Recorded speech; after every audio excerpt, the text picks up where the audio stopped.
week in racing. It's time to recap it. And who better to do it than Michael and Magic? Two bros/pros who cover the highs and lows of racing around the globe on every one of their shows. Real fans look forward to these guys and their last stunts, cause they know they're not talking out of their Royal Ascot. What they say makes sense. So ladies and gents, sit back and relax as Blinkers Off presents The Magic Mike Show, where you hear the experts speak. The Magic Mike Show. Tune into the show every week. The Magic Mike Show. You can trust the show is the bomb because it's being brought to you by RacingDudes.com. What's up, everybody? I'm Magic. And I'm Mike. And this is The Magic Mike Show, episode 281. Mr. Summich, how you doing? I'm good. We're a little low energy today, so we did the little huzzah instead of the big one.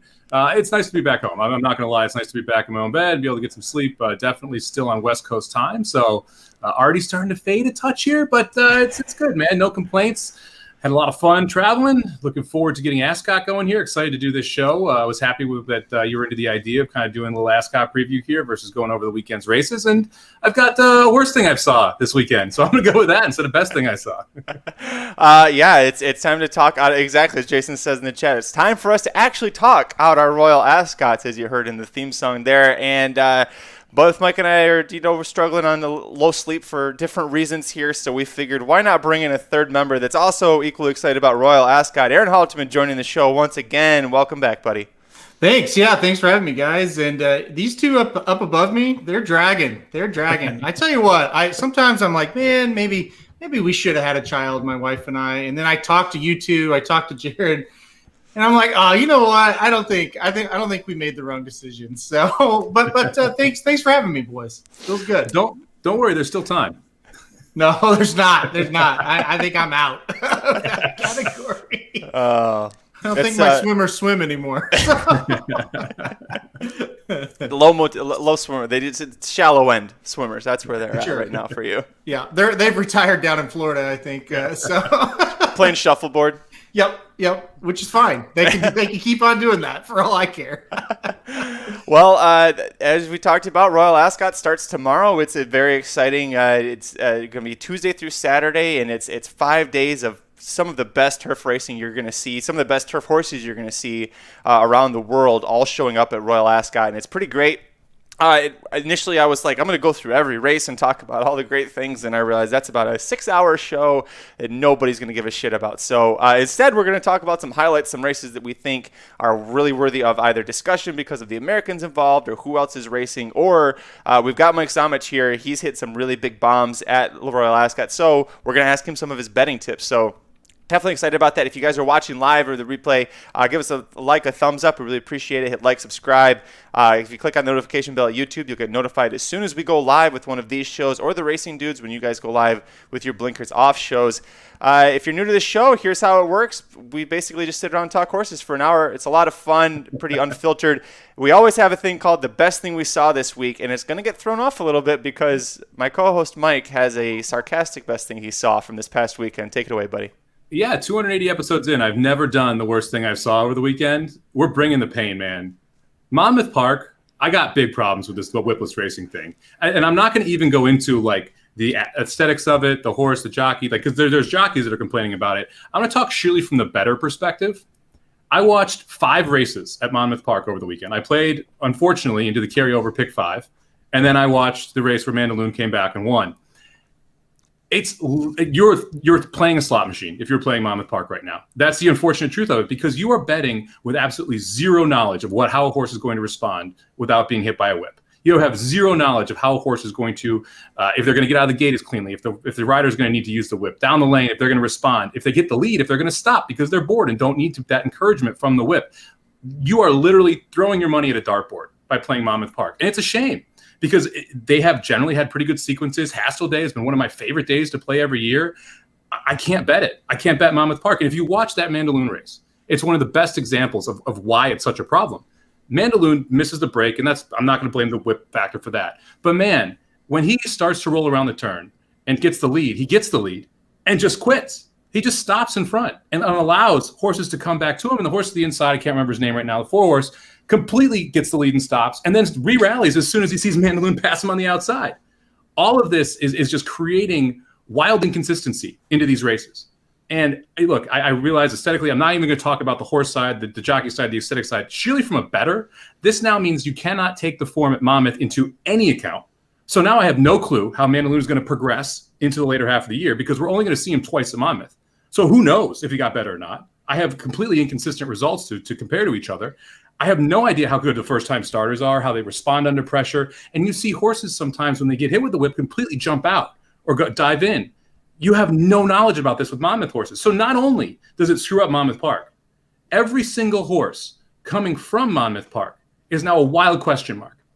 It's like the Lasix issue on steroids, because Lasix is not every race. You have to literally throw out a 6-month sample size or 3-month sample size or however the hell long Monmouth runs for all of these horses, because it is worthless data that is just going to just muddy up the past performances.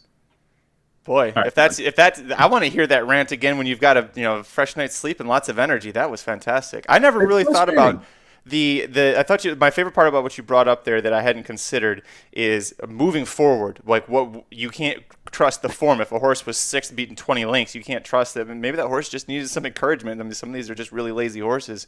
Aaron, you've been in this sport for a very long time. What's been your take on the Monmouth situation so far? He's 100% accurate with everything he said. I have no argument of it whatsoever. It is an absolute joke. If you want to restrict a whip, meaning maybe you can only use it 3-4 times, you cut it out. That's one thing. And that's probably, even though I don't really agree with it, it would probably be okay. The things that he's referring to, it's just a little reminder of, hey, yeah, you took the lead. Because if you watch like the Mandaloun race, he makes a big rush up from the back. He looks really good. He turns the corner and says, yeah, he's going to roll. And he stops. And he stops because he's waiting for that jock to say, hey, there's still a race here. Yeah, you made the lead. You need to finish. And he never got that cue. So he just waited and he let Wayburn back in the race. And he got closer and closer. And if they go a little bit further, he would have got beat. Because Wayburn acted like, well, I don't really need it. I see that horse in front of me. I know what I'm supposed to do. I know I'm supposed to catch him. Where Mandaloun's just like, I guess I won? Yep. You're not asking me? And so it's a huge problem. And here's where it's the biggest problem. And he's right. The form doesn't hold up. And that's not problem number one for the bettor, right? We know better than to play Monmouth because we see what's happening. But the form and what they do the next time out, we have no idea. Here's the other big problem for the horse. It's a huge problem because all these other tracks, you can use the whip. And then you get there, the horse doesn't have a clue. He's used to having the reminders, and then he doesn't. He's probably just thinking we're jogging here. So he's absolutely right. It's horrible. I hate it. It's so uncalled for. And like I said at the beginning, you just give the jock a chance to hit the horse 1 or 2 times. It solves 95% of the problems. Somebody brought up New York traffic. I mean, he lost because he couldn't use the whip. He was idling and he let like a damn, what was he? Like 100, like 95 to 1, 85 to 1. 70 to 1 on the inside. Yeah. Yeah. Come up and beat him. Because again, that horse saw the other horse and said, well, hell, I guess I'll just keep running. And in my traffic sitting there going, well, did I win? Did I lose? I mean, you can see the confusion almost in the horse. And a lot of people, when this started, was like, well, a closer will never win because they can't use the whip. It's the opposite. Those horses that are ahead in the stretch are getting caught because horses want to, some of them, most of them, want to catch the other horse or run with the other horse ahead of them. So they see it. They have that target. It's those horses that are in front that are just idling, waiting for that command because they've gotten that command, time and time again in their career. Then they get here and they don't. Well, just wait for stakes races later in the year when you are going to see some wild performances both directions. You're going to see some horses come out of nowhere from Monmouth and win. And you're going to see some horses that ran really well at Monmouth absolutely suck. And it's going to be both sides of it. It's going to be very hard to predict. You're not going to know when to go which direction. And Mandaloun, I think, is a great example because he's going to run in the Breeders' Cup Classic after winning the Haskell most likely. And then what? Like, how good is he? Did he improve? How do you play him off that? Like, there's no way to understand if he improved over those 6 months. You have a lot of other horses that you're going to see form that's improving. And Mandaloun's going to go off as a shorter price in that race if he ends up in it. And you have this lack of knowledge about the favorite. And like, if you I believe the bettor is the most important person in the entire chain here. And this is the person that's, again, getting the hurt the most by a rule that does absolutely nothing to actually make any of the problems inside the sport better. No, and sorry to take over your show here, Magic. I totally agree with that point as well.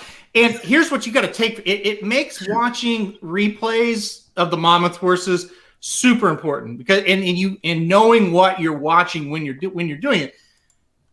Mandaloon was last and made a move on the turn like that and was first. That's what I took from it. It's like he fired a pretty big shot right there. Now it's a guess whether if the jock has the whip, if he just keeps on going and either keeps those horses 4 or 5 lengths behind him or even widens or not. That's where the guesswork comes in. But you can at least from our standpoint in the stakes races, especially, we'll know to go back and watch those races and see, okay, he did make a big move and then it got goofy in the stretch and kind of just throw that part out of it. That's all you can do as a gambler.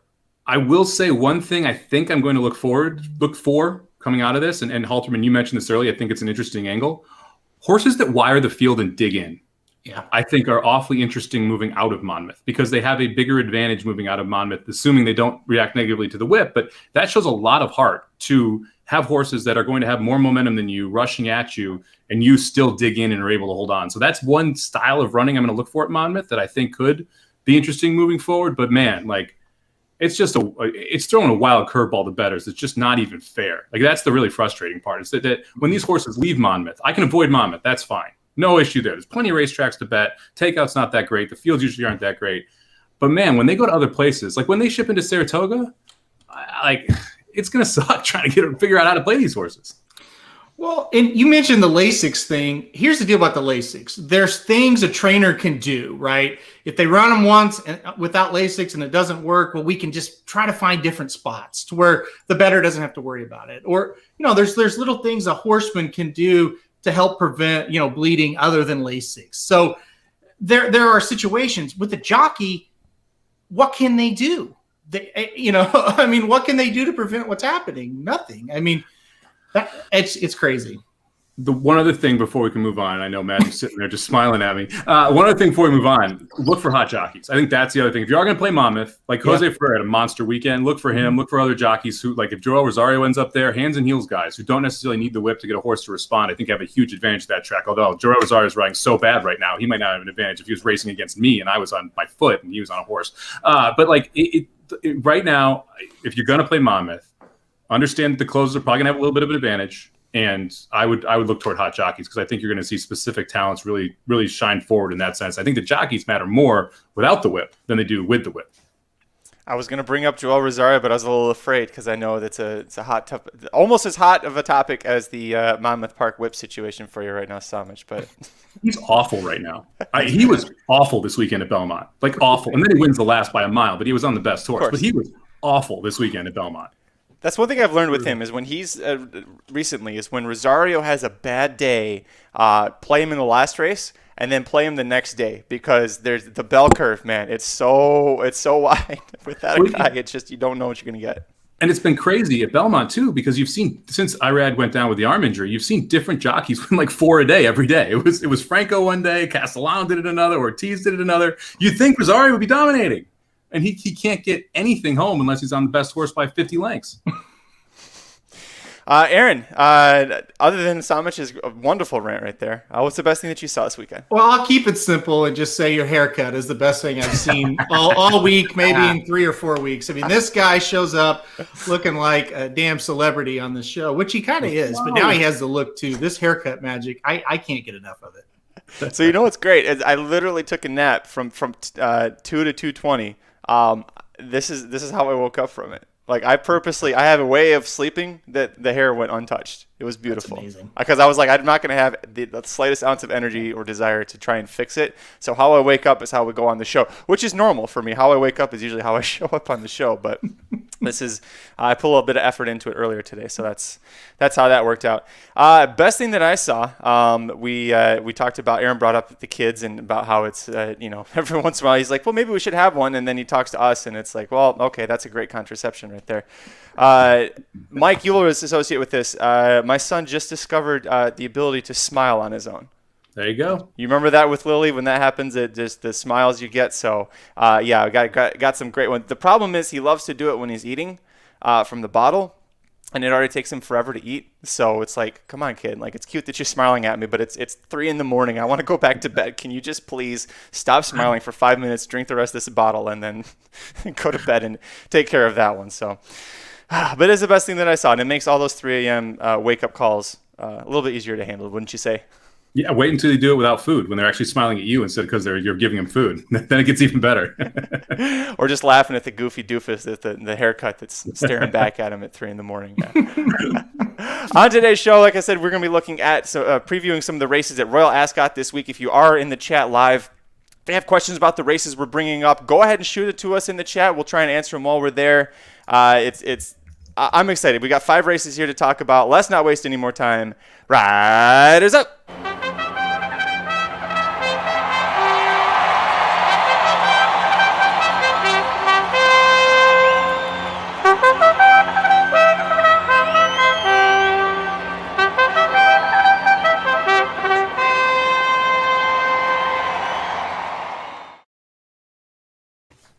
All right, gentlemen, kicking things off on Tuesday, June 15th, the very first race of Royal Ascot 2021 is the Group 1 Queen Anne Stakes. 11 runners are entered here to go a mile. These are horses aged 4 and up, and right off the bat here you see trading overseas at 4-9, the heavy favorite, Palace Pier. If you don't know who this horse is, he is the #1 rated racehorse in the entire world right now based off of Longines ratings. Trainer John Gosden, jockey Frankie Dettori. If there was one combination that you would just bet blindly, maybe it's that, maybe it's Aidan O'Brien and Ryan Moore, but the Gosden and Dettori is always a must for me at Royal Ascot. A couple horses of note here, trading second and third, Order of Australia and Lope E. Fernandez. First and third in the 2020 Breeders' Cup Mile, so American racing fans are going to recognize them. Aidan O'Brien, the trainer for both. Jockey Ryan Moore is on Order of Australia, who pulled off that just incredible Breeders' Cup Mile upset. You also have a couple of former winners here. The 2018 champion, Accidental Agent, and the 2019 champ, Lord Glitters, also appear. Aaron, I'm going to just go to you with the first question. Could there be a more exciting race to start Royal Ascot than these horses going off for us? I really don't think so, especially from an American standpoint, because we have so many horses in the race that we know about. So it's like, oh, I know Order of Australia. I hate that son of a bitch. Oh, there's Slopey Fernandez. That horse is a douchebag. The good news is, we know most of these horses and we don't like a lot of them, but we have Palace Pier, who should absolutely eat them for lunch. So that's the good news. We get to wake up early. We get to watch the #1 ranked horse in the world. And hopefully he beats up on all these horses that we do not like for one reason or another. No, to be serious, though, this horse, he is a beast. If you've seen the last 2 races this year, he's just looked fantastic. You said it best, and these connections, my goodness. You could bet him blind all day, and you're probably going to make money at Royal Ascot, especially Frankie Dettori. He is the king there. So, yeah, Palace Pier opening up Royal Ascot. I love it. I am freaking pumped. No better way to open up the meet. So a note on Palace Pier, 7 of the last 10 winners of this race had previously won at Royal Ascot, or at Ascot in general. Palace Pier last year beat a horse named Pinatubo, who was the undefeated juvenile champion in Europe, was coming in with a ton of class and hype into the St. James's Palace. And Palace Pier beat him in the final furlong like he was standing still. This horse is a monster. Go to YouTube and just search for any Palace Pier replay, especially the last one that he had, the Al Shakab Lockhinge Stakes. I think I'm saying that correctly. Just a powerful horse and just a ton of ability here. Mike, I'm going to ask you a slightly different question. What is your confidence level from a betting perspective when you have some familiarity with some of these contenders? It's different than, the next race we're going to talk about, where it's like there's 17 horses. I mean, I've heard of one of them. Here, you're familiar with them. So what is your confidence level like as a bettor? Man, it's tough. With this race, it's a little different than some of the other races. I mean, you have such a standout here in Palace Pier that I have a lot of confidence that this horse is going to get the job done. It's one of those horses where if they did have pick 4s or pick 5s, I would be singling Palace Pier in this spot. I think that specifically with some of these older horses, in this sense where you've seen more of these races, you have a little bit more to go off of. When we're going to talk about this next race, which is 2-year-olds running really fast, really straight. And if you really don't have a ton of data, that's a little bit more difficult to get excited about. One thing I will say is that's also a better spot to play against the favorite. This case, you have a favorite who you have data around, who has beaten a lot of the horses in this field. This is a good spot in my mind to try and play cold exactas, cold trifectas, and try and hammer something versus trying to get cute and go, I'm going to play a try with 6 horses boxed and try and get 2 20-to-1s in there, which is something you can definitely do, by the way, at Ascot. You mentioned one of the things, the tips that I've or successes I've had. One of the biggest things I've used is like races. So when you have a horse like the I don't even know the numbers. They don't even have an order in this freaking race. It's crazy over there. There's no colors and they don't have an order. It's the 6 horse, Powell's Pier. Last time out, Powell's Pier faced the 1 horse. The inside horse was not the 1. Hold on a second. Top rank, the 11, because why wouldn't you have the 11 start of the 1 gate? Last time these two faced was last time out. Top Rank. It was his second out as a 5-year-old. This is going to be the third out as a 5-year-old. Top Rank went off at 11-to-1, which is one of the shorter prices in the field outside of Powell's Pier. Ran a good third place behind Powell's Pier, was 7 lengths behind, which sounds ridiculous when I say good third place, but regressed from the previous start in the first one of its 5-year-old campaign. A slight step forward gets him 1 to 2 lengths behind Powell's Pier. Behind Powell's Pier. I'm not sure anyone else can get that close to Powell's Pier. So for me, if I can have a cold exacta and I'm playing the, what's going to end up being the 1 to 2 favorite, somewhere in that range, but I can put a 15-to-1 in second, and I know that they run together. To me, there's some value in that. That's kind of how I would attack this type of race is playing cold exactas with Powell's Pier on top, and it's cold tries with Powell's Pier on top, and maybe 1 or 2 underneath, and then maybe flip 1 exacta. But I don't see who can beat him in this spot or her in this spot. We'll go with him in this spot. So I'm not really sure how you get past the 6 horse here. Aaron, you're a Timeform US guy when it comes to your past performances in America, and so you're quite familiar with what the Timeform rating is like. We'll use Top Rank because he's first on the page. As Mike said, the 11 horse, of course he is. That debut that he had in 2021, he got a 120 Timeform. What does that kind of equate to buyer-wise, and how do you translate between the Timeforms into what the buyers would be to help the American bettors? Well, it depends is the actual correct answer. But on average, you can take about 12 to 18 points off of a Timeform to get a buyer. And that, that I know that's a large range, but that's just kind of how it is. Timeform really takes pace into the equation a lot. So, if a horse is on the lead and goes gate to wire and it's a really strong pace, they're going to get, some bonus points for that. And so that's kind of the biggest difference. So, yeah, you could see a 123 Timeform and think that horse, is probably about a 110 buyer if they had him over there. So, and you go to Powell's Pier, who his debut this year earned a 130 Timeform. That's a large Timeform number. Anytime you get above a 120, it's a big number. Like, for example, Essential Quality ran a 127 in the Belmont. Domestic Spending had a 127 in the Manhattan. So you see a 130 for Powell's Pier. Yeah, that's really good. That is really good. You bring up Domestic Spending. That horse in the Longines World Horse Rank. Wow, I cannot speak. The World Horse Race Rank. I can't think. Racehorse rankings, that's what I'm trying to say. He is tied for third. He's ranked a few points below Powell's Pier. So when we sit here and say that Powell's Pier, we're damn excited about it. It's like seeing Domestic Spending, but a little bit better, getting to run on national TV for us. So that's what this kind of means. Let's move on to the Coventry Stakes. This is going to be the second race on Tuesday's card, opening up at Royal Ascot. And this is where things get really quirky. These are the races where I'd maybe play a small win bet and otherwise just watch. And this is where Mike Samich likes to make his money. 17 juvenile runners going 6 furlongs very fast in a straight line, like you said. Wesley Ward, we all know who that guy is. He has the overseas favorite trading at 5. Well, she was 5-1. Let me update this. 11-2 now. Okay, so just a little slight difference there. This is a filly facing the boys in this race. She broke her maiden by 6 1/4 lengths at Keeneland in April. Johnny V rode it then, comes overseas to ride. Johnny V is going to be there all week.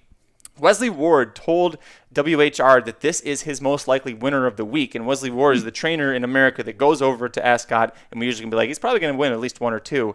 However, this is also the biggest race on his bucket list that he hasn't won anywhere. So he's trying very hard. He's going to do it, try and do it with a filly here. Mike, since you're the one that seems to do well on these, with 17 juveniles all lining up, how do you separate them from a betting perspective, and how do you end up betting with confidence when you do it? Well, it's difficult. We'll start there. Secondly, this is probably one of, to me, it's the spreads type spots. I'm not playing like keyed horses on top. I might key a single horse with 2 or 3 others in the exacta or the trifecta to try and create value. I also, and this is just me, and this is kind of dangerous in this spot, I generally fade Wesley Ward in these 2-year-old sprint races for a couple reasons. First off, like Coffee Maker, the 17 horse, who's 5-2 on the morning line. I'm betting into U.S. pools, not international pools. He's going to get hammered in the U.S. And he may not be the favorite internationally. And you'll see this, like you'll see the odds at Ascot are different than the odds on TVG or the odds on Naira Bets. And so you're going to pay a price to play Wesley Ward horses at Ascot if you're betting inside US ADWs. So for me, I am going to probably not play Coffee Maker. And if I do play at all, it'll be a saver bet as a like lower end in the trifecta. The other reason for that, this is a 6-furlong race at Royal Ascot. We talk about Kentucky Downs, how those sprint races are longer than they necessarily seem. This race at Royal Ascot, you kind of go down a hill, then you go up a hill. It's not an easy race for a 2-year-old who's coming out of a 4.5 furlong turf sprint who essentially got to jog, right? So this is a big step up from a distance perspective and a stamina perspective. I mean, you're going to see this horse go to the lead. The question is, can Coffee Maker hold on?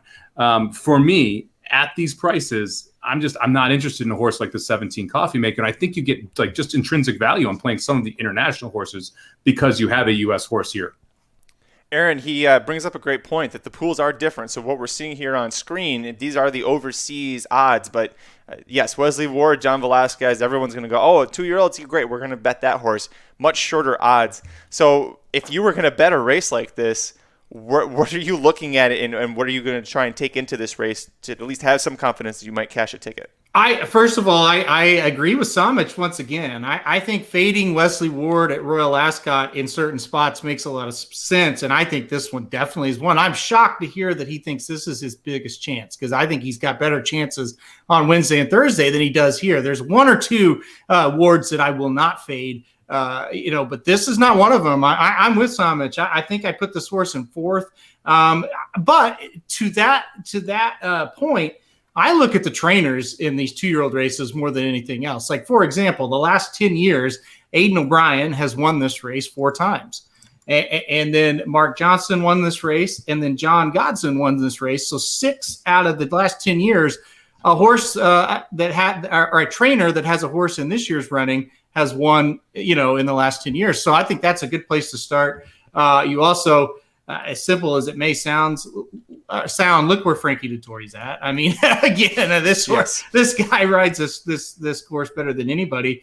So I'm definitely with Samich. I don't love Coffee Maker here. I went with the 12 horse, the Acropolis. Is that how you would say? You too, Samich? Yeah, I mean, good pick, Aaron. Yeah, okay. You got Aidan O'Brien, and you got Aidan O'Brien's top jock, Ryan Moore, aboard. And the horse won by 3.5 last time out, going this distance. The horse has only caught a soft and a yielding surface. Has not caught a fast surface yet.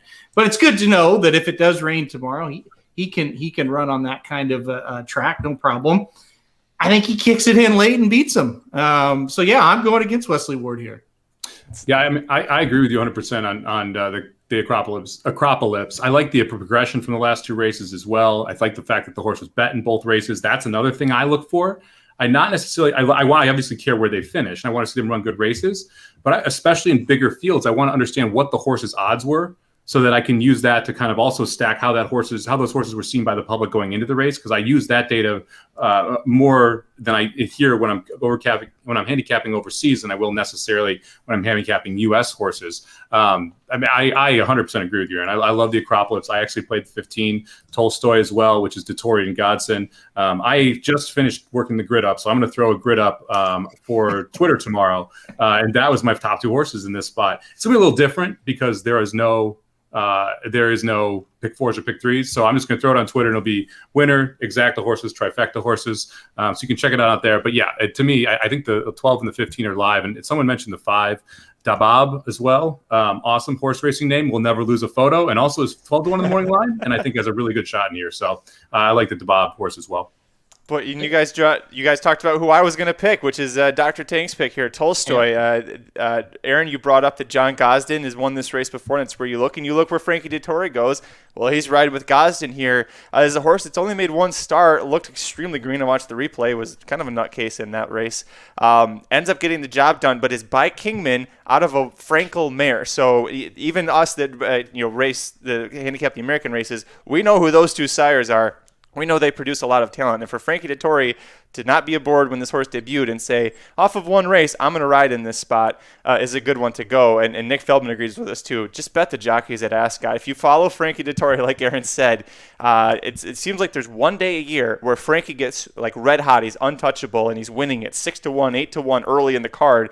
And people figure out, oh, this is the day Frankie's winning everything. Well, then he's 4-5, 3-5 at the end of the day. So you got to get your money early on him. But Frankie Dettori, if there was one jockey, I think I would bet at Royal Ascot. I'd probably just be that guy blindly. Yep. And before we move on to one more thing that I think you got to call out here that is worth noting. If you look at a horse like the 8-horse Gisborne. Anyway, the horse lost to Berkshire Shadow 2 back in its debut and was 6-1 in that race. Ran its second race as a 2-year-old. You saw a big-time improvement going from a 59 all the way up to an 80. Won the race easily at a $1.50 favorite. Well, Berkshire Shadow is in this race. If you go all the way to the outside, the 2-horse Berkshire Shadow is sitting at 15-1 morning line. We haven't seen that horse come back yet. So you can expect a big-time improvement. And not only is it a better price at 15-1, it was a shorter price on debut at 4.5-1. So that makes you think that race wasn't a fluke, as you were a shorter price, and you have a logical improvement angle and a horse sitting at 15-1. So that's another one where I'd be, when I look at these different races, I'm looking for like races and then looking at the odds and looking at where they face and seeing if you can get a price who's a little more sneaky. And I believe in this case, the 2 Berkshire Shadow is one of those. The last thing I'll leave us on, just keep in mind if you want to play the Wesley Ward horse here, and it sounds like we're all telling you not to do it, the last time a filly won this race, 1916, so she's got a little bit of trend to buck here, see if she can get the job done for Wesley Ward and Johnny Velasquez. We'll go to one of my favorite races of the entire meet. It's the King Stand Stakes, a Group 1 race, 16 runners, a big field, 3 and up, going 5 furlongs. It's a very quick sprint. You have a horse right here at the top, Batash, at 2-1, the favorite trading overseas.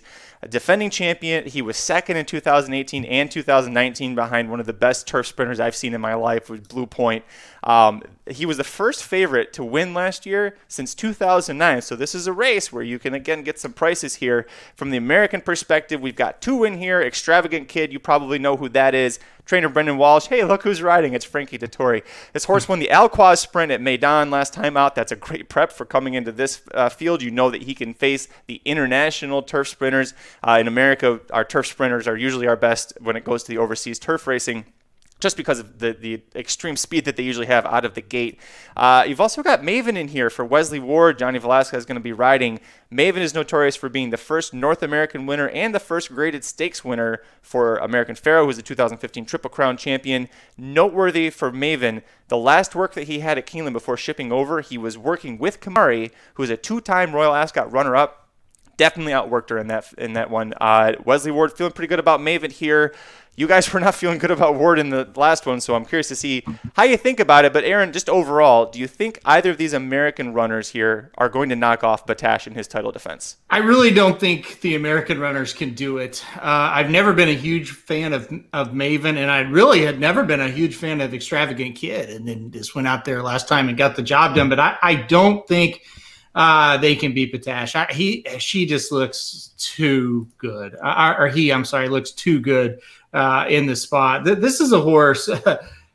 He's just been world class for a long time, right? I mean, this horse, I just don't know who can beat him. If anybody, I think it's maybe the 16 Winter Power. Horse is hot. Maybe this horse can pull the upset, but I think for anybody to beat Batash here, it's going to be a situation where he just doesn't show up with his best effort. It's worth noting, and again, with the post and the numbers, I couldn't tell you what it is, but this is a stat I got from Racing Post. If the horses that drew 7 or higher have won 8 of the past 10 here, so you've definitely got that with Winter Power, and that goes against both Extravagant Kid and Batash.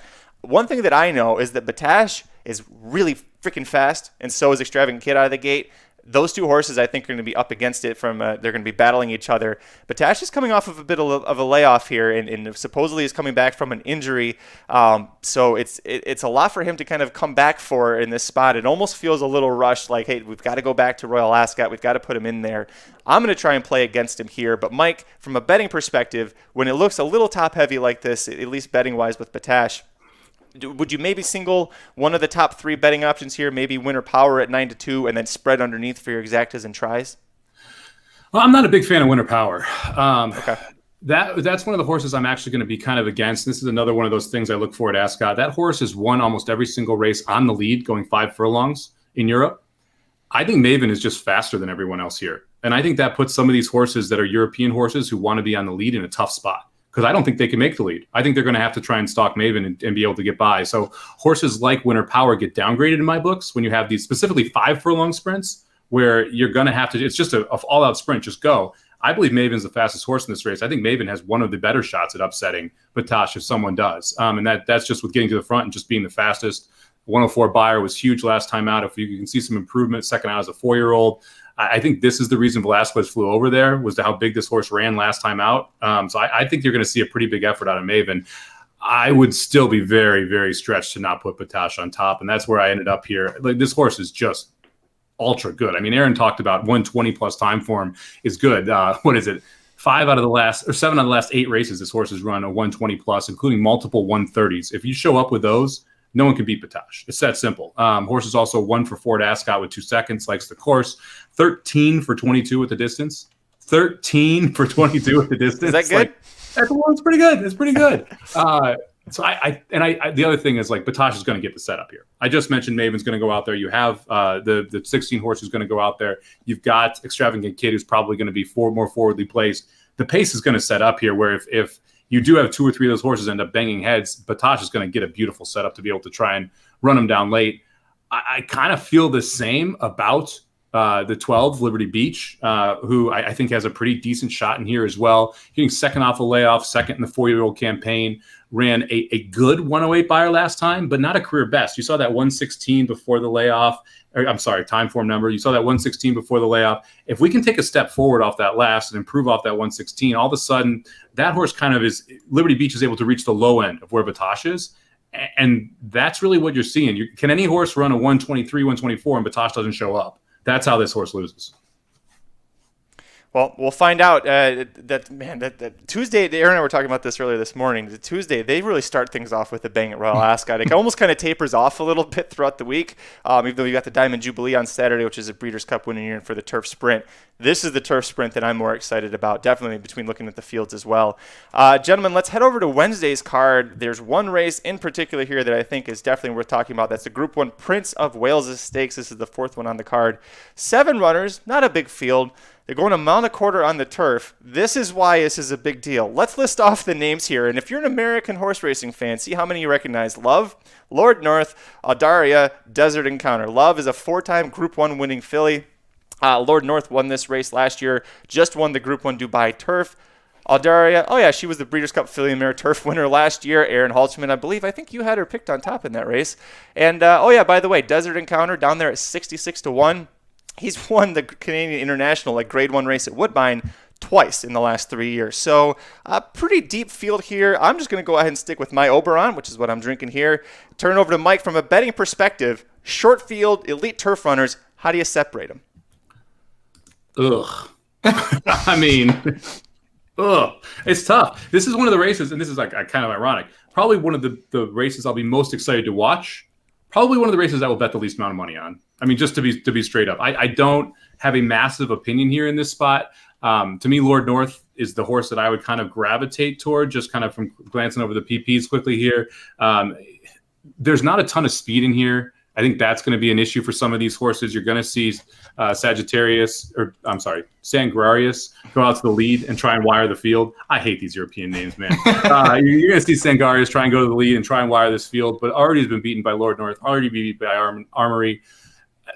Love is obviously very good. Armory is very good. Adari has been what's great in that race, but all of them are kind of a step below what Lord North has done. That race, even finishing 4th in the Breeders' Cup Turf was an excellent effort behind Tanawa, which no one was beating on that day.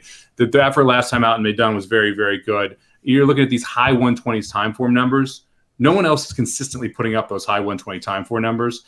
If I can get 2 to 1, 5 to 2, 3 to 1 on Lord North, I'm interested in that horse to win. But I'm not going to try and get too creative here, because I don't think you're going to see any bombs in the top 3. I think you're going to see a pretty chalky result here. And that's not the type of Royal Ascot race that I'm trying to bet. Aaron, different question for you.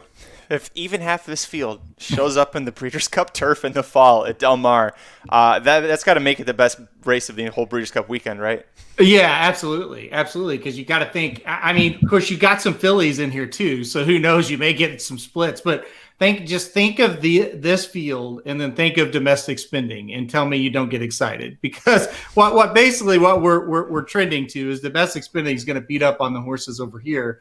And then once the Breeders' Cup gets here, if we get Love and Armory and Lord North, those kind of horses against domestic spending, that's what you want to see at the Breeders' Cup. So hopefully we just get like one or two of them over here, and it would even be great. But yeah, as far as betting it, I'm with Mike. I mean, this is not like where you're going to make your money at Royal Ascot at this meet, because you got really three horses that you could totally throw out, in my opinion, and that just leaves what'll probably be four pretty short prices. You got horses coming out like Adaria and Love, the two fillies in the race, coming off those layoffs. I don't know if I want those two horses in this type of a field. So I'm leaning Lord North and Armory in this spot. But I think, if we were doing blinkers off, it's the race you're most looking forward to watching. Maybe not the race you're most looking forward to betting. But it's going to be a lot of fun. Well, and to piggyback off what you were saying there, Aaron, as far as the fillies go, in the last 10 years, 10 fillies females have gone into this race. Only one of them has won, and there's only been one winner of this race of making their first start of the year since 2004. So they're both up against it from multiple stats here.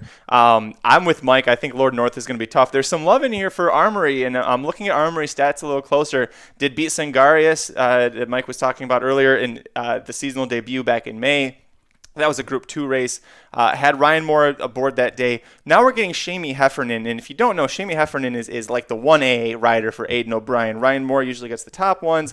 Shamie Heffernan wins plenty of races for Aidan O'Brien. So if you're looking at this and seeing, well, Ryan Moore's on Love, so that's got to be the better one, I wouldn't necessarily say that so much. Would you guys? Seems pretty fair. Yeah, I think that's fair. I mean, I don't think it's a big difference. I think that I think Aaron mentioning the layoff for both Love and Adara is a very good point. It's going to be tough for them, whereas Armory has a race underneath his belt to be able to come back. And that, it's a grain of salt with that race. Got a 122 time for him, but was a $1.20 favorite against a 4-horse field. So that was very much kind of almost a paid workout in that sense. It'll be interesting to see if you can see a step forward from Armory, who I think is the logical one to be able to really contest Lord North here, because you do need to see a step forward from any of these horses to be able to be competitive with Lord North. Yep. All right, final race we're going to talk about. This is other than the races on Tuesday and then the race we just talked about here. I am so excited for the Ascot Gold Cup for one reason and one reason only. His name is Stradivarius. This horse trading at 10 to 11, so just sub even money. Hey, look, Frankie Dettori, John Gosden training. Have we talked about those guys before enough? I don't know. You got 15 horses, though, that are going to go 20 furlongs. That's 2.5 miles. I mean, you could get up, make a cup of coffee, make your breakfast, sit down, eat the whole thing, and they're still going to be running this damn race. Stradivarius is going for his 4th straight win in this race, which is why you're seeing him at such a short price. However, in the past 10 years, if every other winner not named Stradivarius was competing in this race for the first time. So you either you got to pick. Do you want to go with the horse that has clearly won this and loves this race a lot, or do you try and look for what Mike likes to call a new shooter here? But Mike, before we get to you, I'm going to ask Aaron, you're someone who's followed Royal Ascot pretty closely over the last few years, at least as long as I've known you. Where do you place Stradivarius among the most memorable winners of all the Royal Ascots that you've watched? Oh, that may have been the top. Last year was a year when he just totally just dominated by like 12 links. So last year, going into it, everyone was concerned that he would win, whether he'd even be able to win, because the going was so soft, and he doesn't handle soft going. And then the last furlong and a half, it was like the jets just came up flying out of him. And if you watch the opening video for the Magic Mike show when the song is playing, that when we say Royal Ascot, that is Stradivarius' ass just flying across the line, and you can see in that video just how far that gap was that Aaron's talking about. Yeah, I get him mixed up because it seems like he just comes over here every year and wins the race. Yeah, that's right. That was his trainer was even on like right before the race. He's like, I don't think he's gonna win, and then Frankie Dettori was like, yeah, like I was really worried about him, and then I just asked him, and he just blew by. That's right. Yeah, I think he is one of my. Honestly, my most memorable race is when Tepin won, and won the Queen Anne's very first race, won Gate Tour. That's like, I'll never forget that. That was my favorite of all time. Stradivarius, though, as far as like the one horse, it's just like when you think of Royal Ascot, you think of that horse for sure. That's him. He's just awesome. So yeah, I mean, I'm super excited to watch him run. I can, like I said, it's like, you always like remember, you get up, you watch the races, but him, like specifically, you can remember like the performance and what they were talking about coming in. I remember like how nervous, like I can't think of the guy's name that's like at the betting windows with the public, how nervous he was because everybody was just a big fan of this horse. So yeah, good to see him back. He's definitely the main reason to tune in on Thursday. Mike, again, you got another heavy favorite, pretty deep field here. Are you going to try and play against him, or are you just going to use him on top, or try and single him and maybe spread for some prices underneath? I'm probably going to try and beat him. Not like super excited about it.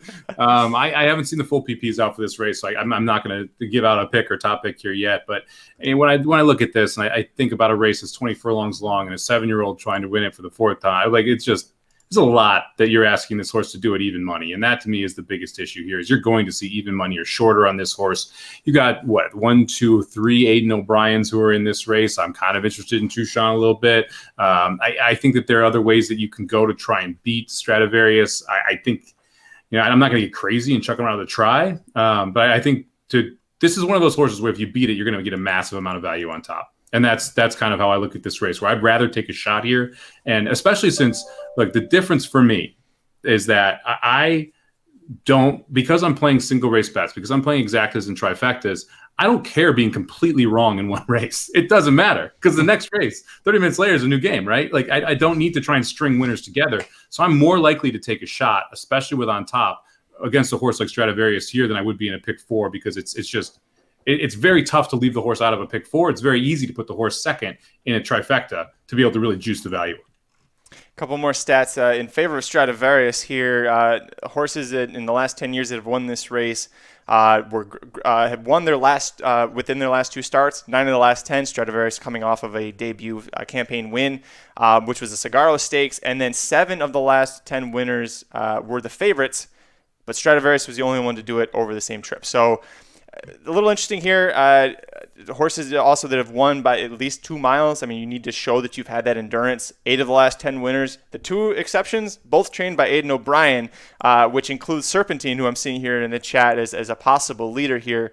It's a Coolmore horse by Galileo, 4-year-old Aidan O'Brien. I mean, I think if you're going to try and find some value here, Serpentine at 14-1.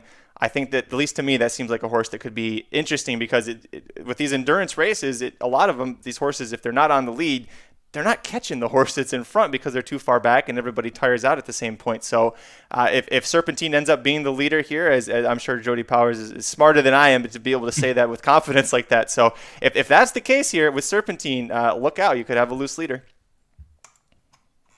Yeah, I think Serpentine, Santiago, Emperor of the Sun, all Aidan O'Brien horses are semi-interesting here. So, I mean, I'm probably going to be leaning pretty heavily on Aidan O'Brien and then use Touchon and Stradivarius. But I think that's the 2 days out look from Royal Ascot, which these PPs, man, they're a freaking beast. 67 pages for 7 races tomorrow. It took me 2 hours to get through the damn card. It's ridiculous. And, like, I can't even watch, like, all the replays for it. It's absolutely insane how long it takes to handicap these cards. Well, look forward to on Thursday the King George V Stakes. 42 runners in there, Mike, if you want to try and handicap that race. Here's what happens is they put all the big races early, all the 3 or 4 races. They're all the group stakes races. Then you got the handicaps and the crazy ones where you've got 42 horses. This is a fun race to watch because how the F do they put 42 horses in one goddamn race?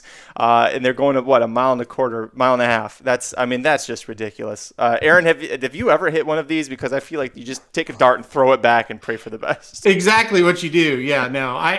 What I usually do, I'll bet the group 1, 2, 3 races. Those I watch them, but I'm not betting that stuff. I guess Because the thing of it is, when you get on. the big races, you know most of the horses if you paid attention. You know, where these other ones, it's like, no, thank you. I don't have any interest in that. Anytime they have like there's 20, I don't remember how many betting interests there are, and then the last one's like 24A, 24B, 24. You know, you get them all. It's like, no, thanks. I don't want to do that. Back in the day, man, you had the field at Breeders' Cup all the time. I remember going to the Breeders' Cup in like 94, 95 when I was a little kid, and I would be out there playing the field to show every single time. I always wanted the field to show because you got like 4 horses out of it. It was incredible. You had the field in the Derby for a while, and then they kind of got rid of all of it in the U.S. But yeah, I love playing the someone with field exacta because you got like 15 horses in the field. But the price can get kind of short on the field sometimes because it's, you know, if you have like 3 that are a good shot, all of a sudden everyone's firing at the field, and then you have value in trying to fade the field. But yeah, I love those races, and that's just, I'm a degenerate gambler in that sense where I like betting 40 horses because if you're right, you get paid. Like if you can get the exacta in that spot, you're making a ton of money. And like you said, people's opinion is not as sharp as it is in some of these other races. So if you can really be able to dig down and find it, you're gonna do well. We're getting yelled at in the chat by Jody. I'm pretty sure. So that Jody says you missed the one that Wesley Ward will win. I'm pretty positive Jody's talking about Campanelli. Won the Queen Mary Stakes over there before, is returning for the Commonwealth Cup, which is going to be on. Is that on Saturday's card? Friday's card? I think it's Friday. Friday's card, yeah. So, again, a great race. Listen, I told Aaron, I called Aaron because I was like, I need help. This is going to be a 6-hour show if somebody doesn't rein me in and tell me a good format here. So, would have loved to talk about it. Just didn't have the time, but I do think that that's a good one to watch out for. Make sure you are watching Twitter for Mike Samich's grids that he's throwing up there. Take it with, understand that Mike has got 67 pages of PPs a day to go through, so he might not be as sharp as he is, like, say, with Belmont, but definitely make sure you give him a follow at SummerBomb18. I am at Curtis Kellaward. Aaron is at Racing_Dudes. Gentlemen, this was a fun show. This was a really fun show. I got my energy up as soon as the lights hit me and we started talking about Royal Ascot. So I'm excited. Things kick off on Tuesday and they run Wednesday, Thursday, Friday, Saturday. I'll have the recaps, at least for the major races, over at racingnews.com. But any final thoughts? Mike, I'll go with you first. No, just have fun with it. This is not somewhere you should bet a ton of money. This is somewhere that you should throw a couple $2 wheel exactas and hope to get lucky and have a good time enjoying the showmanship of it. It's one of the few days a year that you get morning racing, which I absolutely love. So it's fun to have the track going at, like, I think, what is it, 8 a.m., 7 a.m., 9 a.m., something like that, crazy that starts in the morning. So it's a good time to just throw it up there and handicap some of the bigger tracks for the weekend or handicap some tracks for Thursday or Friday. Have a good time with it. I mean, it's a lot of fun to watch and bet these races, and they're unique. That's the cool part. Oh, one more thing I forgot. Last year, I don't remember which rail, but one of the rails became very hot, like the second day at Royal Ascot. So it's like this really wide path, and one of the rails, because rain came, was playing so much better. And Frankie Dettori specifically took horses like literally crossed like 100 paths to that rail, and you saw him doing it. It gave away that rail was hot. Horses that were breaking for that side were doing significantly better, especially in the straight races. So just like little nugget for thought there to think about. Pay attention to where the horse's gate number is, not their saddlecloth number, which, by the way, is all the same color and I really hate. Pay attention to where their gate is because that was beneficial last year. It's like we're racing at Dam Keeneland. I think it was the outside rail when you're watching it. I think it was at outside 1. And I remember when you said that because they'd break out of the gate and you have 24 horses running, and it was like the Nile just parted. And they literally, all horses run to the rails. And it was just like, you're like, there's, 100 yards worth of space between them. And which sucks because when they're those straightaway races, you don't have no way of judging until they literally hit the wire which horses are in front. And you're listening to the guy who's announcing saying, this is who's leading, this is who's leading. You don't know which number they are because, like Mike said, it's like we're running at Keeneland because all the saddlecloths are the same. So it gets a little tricky on that one, but good memory to bring up. Thanks. Aaron, last final thoughts on Royal Ascot here. I want to know who the Wesley Ward horse is that's going to win because Jody Power says no. Is it? Tell us in the chat. My guess is Nakatomi, I think is how you say that horse's name, in the Norfolk. That's who I thought his best chance was. But I really want to know Jody's. So if we could stretch this out for like a minute, so you can type it. Right, because there's a delay here. When we say something, it's gonna be at 30 seconds before Jody gets it. I really need to know this now. So you should have told me. I could have saved that the rant. I could have saved the rail thing. I had so many things lined up here, and now is when you need the distraction. You're asking for it, and you got nothing. He went to you first for the final thoughts, and I'm like, I didn't see it in the chat. That's a host fail right there. I know. Here we go. How about this? Well, I did see this one. Nick Feldman, one of our good friends in the chat. Wonder if Chad Brown will ever try and win some of these. That's a great question. Chad Brown, aside from right now, this year, forget domestic spending, usually the king of turf racing in America. Aaron, I'll go to you first. Do you think Chad Brown's ever going to be brave enough to go to Royal Ascot? I don't think it's a brave issue. I think it's a I love Saratoga issue, and I think it screws up that Saratoga meet if you bring your best ones over there. That's what I think it stems from. I don't know that for sure. I've never heard him really ask that question. But it seems to me from a timing standpoint, you almost have to choose one or the other. So I think that might be why. I think Aaron hit the nail on the head there, because if you see like what Wesley Ward has done, he's the one U.S. trainer that's really gone over there. It's with 2-year-olds aggressively, right? It's not with a lot of older horses. He'll sprinkle 1 or 2 in, but if you're already shipping out there and you don't necessarily have that home track, that can be a way to do it. With Chad Brown, I mean, think about the number of 2-year-old turf sprinters he's had.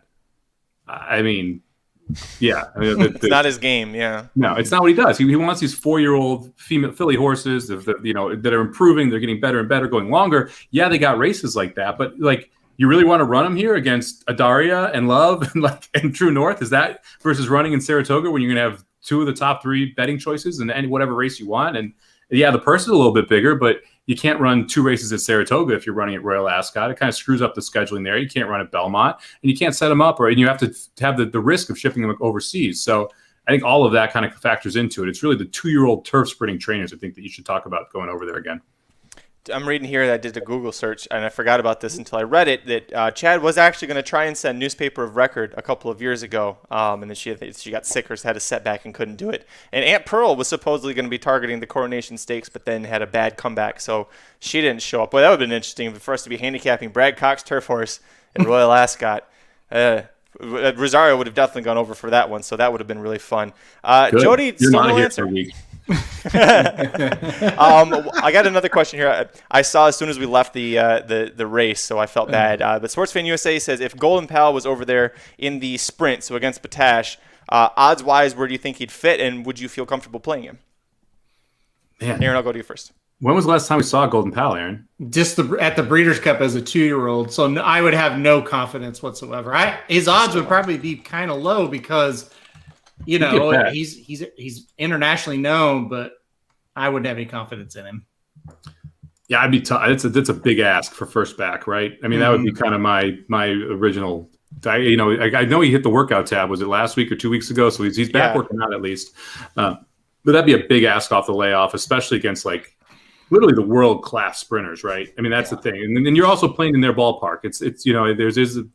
Usually you want U.S. horses in the U.S. sprinting. Usually you're going to want European horses in Europe sprinting, just because of the going of the ground and the distance and the undulations in the European turf versus the more flat U.S. turf. So it would be an awful big ask for him to come back and be successful, but he'd get bet. And I would love to play Batash against him if he got bet in that race. He's good, but I don't know if he's Batash level good. I mean, we'd have to see a lot more. That's like saying, essential quality first out facing Mystic Guide, something like that. That would not have went very well. See, I wish Imprimis was there. I wish Leinster went over. Like some of those horses, which I think would be a lot of fun, which can handle them off going. Nowhere. Bound for so I think some of those would be awfully interesting if they ended up there. So yeah, I mean, but we'll see. Hopefully you get more U.S. horses over at Royal Ascot as this gets more and more publicized. You see Ward having some success over there. Golden Powell did finish second in the Norfolk Stakes as still a maiden, so last year. But yeah, I just looked him up. You're right, Sam. It's June 6th hit the work tab for the first time at Churchill on the turf. So at least he is coming back, because who was it, 4-wheel drive the year before looked like a beast as a 2-year-old, and then I don't really know what happened to 4-wheel drive after that. Does anybody? Kind of disappeared. It's 2-wheel drive now. Well, Jody left us hanging here. Boy, what? See, that's a tease right there. Jody should have done was just follow me on Twitter and I'll tell you. Here, follow me over here and I'll tell you what's going on. So come back on Thursday after the race is won. I'll tell you the winner. Well, Mike and I will be back on Thursday. We'll be covering a sequence. I don't know. Did you pick a sequence yet, Mike, for us to cover Thursday? Nope. Okay. No, he's still too busy with 67 pages worth of Royal Ascot to get through. We'll be back 2:30 Pacific, 5:30 Eastern. Probably have a guest handicapper on that day as well. I want to thank Aaron and Mike for joining us to go through everything Royal Ascot here. We'll see you guys on Thursday. Good luck. The Magic Mike Show, where you hear the experts speak. The Magic Mike Show. Tune into the show every week. The Magic Mike Show. You can trust the show is the bomb because it's being brought to you by RacingDudes.com.